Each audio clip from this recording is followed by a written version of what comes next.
Office des ténèbres du samedi saint. Première leçon des lamentations du prophète Jérémie.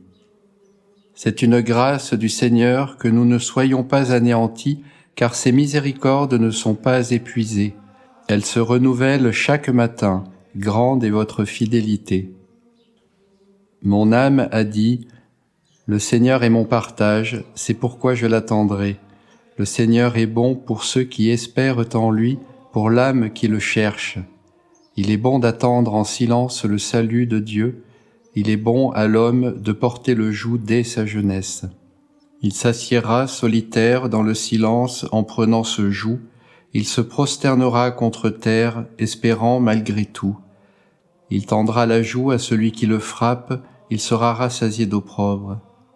Jérusalem, Jérusalem, convertis-toi au Seigneur ton Dieu. Réponds. Il a été mené à la mort comme une brebis, et lorsqu'on le maltraitait, il n'a pas ouvert la bouche. Il a été livré à la mort pour rendre la vie à son peuple.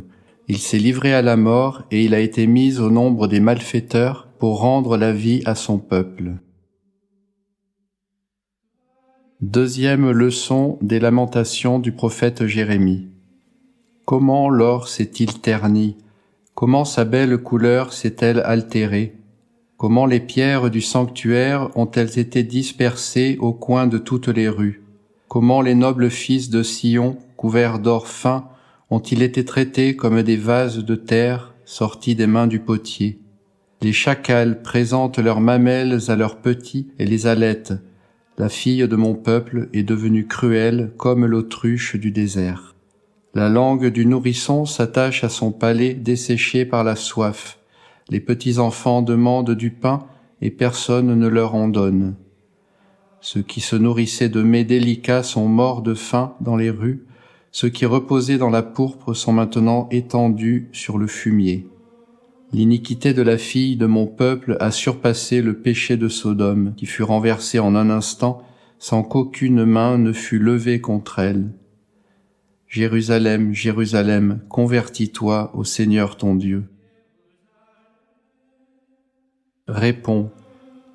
Lève-toi, Jérusalem, dépouille tes habits de fête, couvre-toi de cendres et du cilice, parce qu'en toi a été mis à mort le Sauveur d'Israël.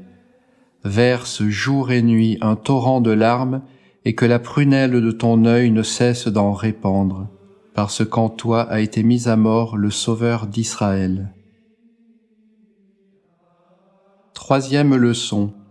Ici commence la prière du prophète Jérémie. Souvenez-vous, Seigneur, de ce qui nous est arrivé. Regardez et voyez notre opprobre. Notre héritage a passé à des étrangers, nos maisons à des inconnus. Nous sommes orphelins, sans père. Nos mères sont comme des veuves. Nous buvons notre eau à prix d'argent, nous payons chèrement notre bois. On nous a imposé de lourds fardeaux, sans donner de repos à ceux qui étaient fatigués. Nous avons tendu la main à l'Égypte et aux Assyriens pour nous rassasier de pain. Nos pères ont péché, ils ne sont plus, et nous portons leurs iniquités. Des esclaves dominent sur nous, personne ne nous délivre de leurs mains. Nous cherchions notre pain au péril de notre vie à travers les dangers du désert. Notre peau est brûlante comme un four par suite des ardeurs de la faim. Ils ont déshonoré les femmes dans Sion et les vierges dans la ville de Juda. Jérusalem, Jérusalem, convertis-toi au Seigneur ton Dieu. Réponds. Pleure mon peuple comme une vierge, pasteur, gémissez dans la cendre et le cilice, car il est venu le grand jour du Seigneur, jour plein d'amertume.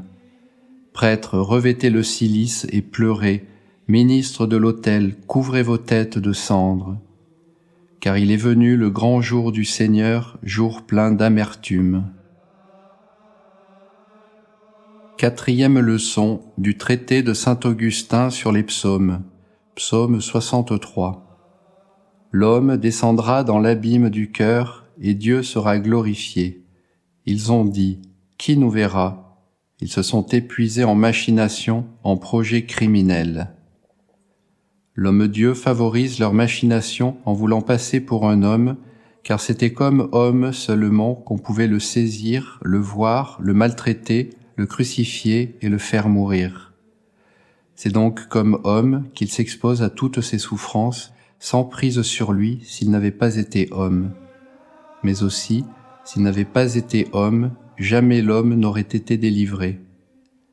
Cet homme donc est descendu dans l'abîme du cœur, c'est-à-dire dans ses secrets, offrant au regard des hommes son humanité, leur dérobant et leur cachant la divinité dans laquelle il est égal à son Père, ne leur montrant que la nature de serviteur par laquelle il est inférieur à son Père.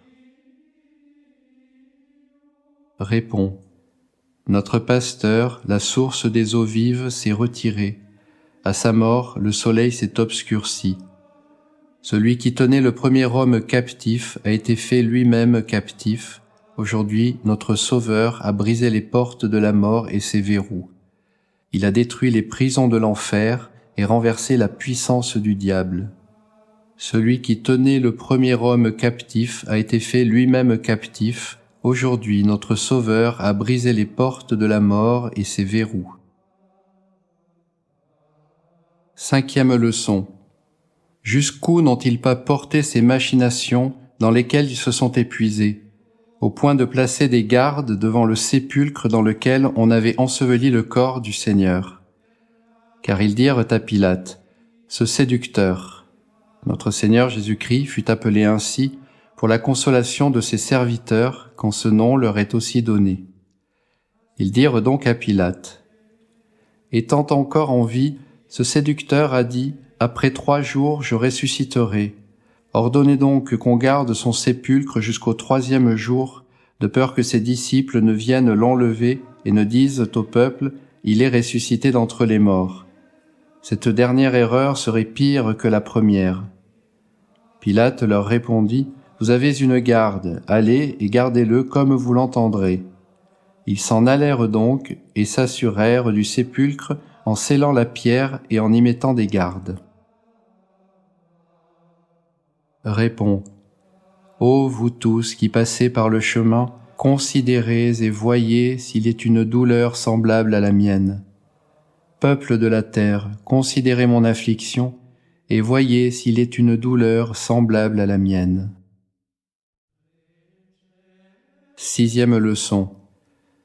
Ils placèrent des soldats de garde au sépulcre. La terre tremble, le Seigneur ressuscite. Il se fait de tels prodiges au sépulcre que les soldats eux-mêmes, qui étaient venus comme gardes, seraient changés en témoins s'ils voulaient dire la vérité. Mais la même avarice qui avait vaincu un disciple compagnon du Christ vainquit aussi les soldats de garde au sépulcre. « Nous vous donnons de l'argent, leur dit-on, mais dites que ces disciples sont venus pendant votre sommeil et ont enlevé son corps. Oui, vraiment, ils se sont épuisés en machination. Pauvre astuce, qu'avez-vous dit là? Avez-vous donc perdu la lumière du bon sens et de la probité? Êtes-vous donc plongé sans retour dans l'abîme du mensonge pour dire ceci? Dites que pendant votre sommeil, ces disciples sont venus enlever son corps? Ainsi, les témoins que vous produisez dormaient. Vraiment, il faut que vous dormiez vous-même pour tomber dans de pareilles machinations. Réponds. Ainsi meurt le juste, et personne ne s'en émeut. Les justes disparaissent, et nul n'y fait attention. Il a été enlevé, le juste, à cause de l'iniquité des hommes, mais sa mémoire sera en paix. Semblable à l'agneau devant celui qui le tond, il s'est tu et n'a pas ouvert la bouche. Il est mort dans les tourments après une injuste sentence, mais sa mémoire sera en paix. Septième leçon de l'épître du bienheureux Paul apôtre aux Hébreux, chapitre 9e.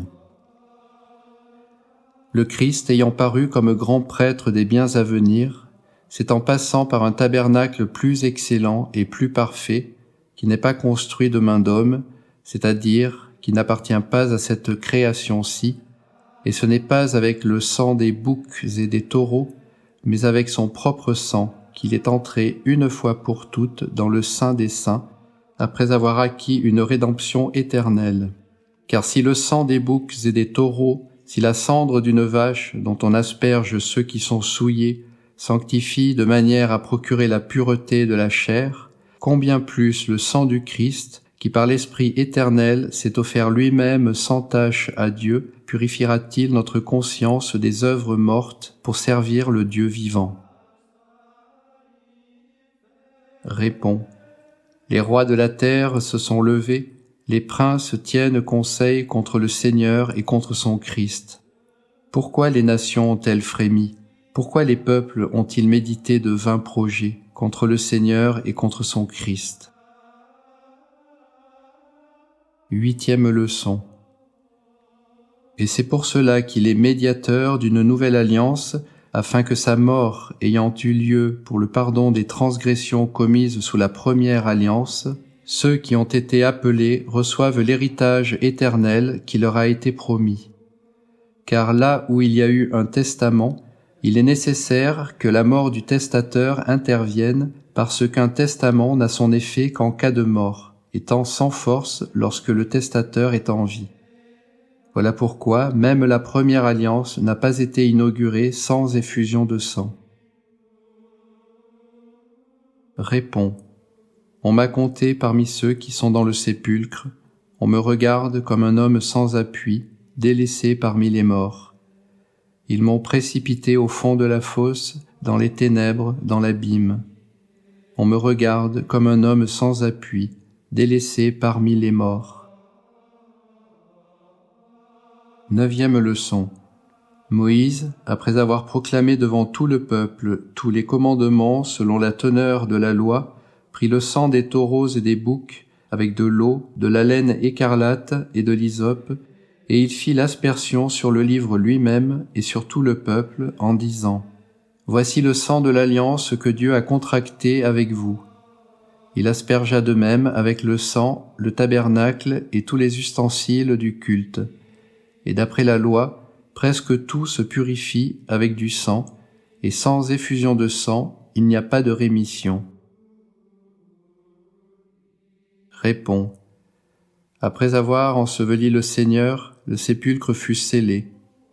On avait roulé une pierre pour en fermer l'entrée. On y plaça des soldats pour le garder. Les princes des prêtres allèrent trouver Pilate et le lui demandèrent. On y plaça des soldats pour le garder. Antienne. Le Christ s'est fait pour nous obéissant jusqu'à la mort, et la mort de la croix. C'est pourquoi Dieu l'a exalté et lui a donné le nom qui est au-dessus de tout nom. Oraison. Daignez, Seigneur, jeter un regard sur votre famille pour laquelle notre Seigneur Jésus-Christ n'a pas hésité à se livrer aux mains des méchants et à subir le supplice de la croix.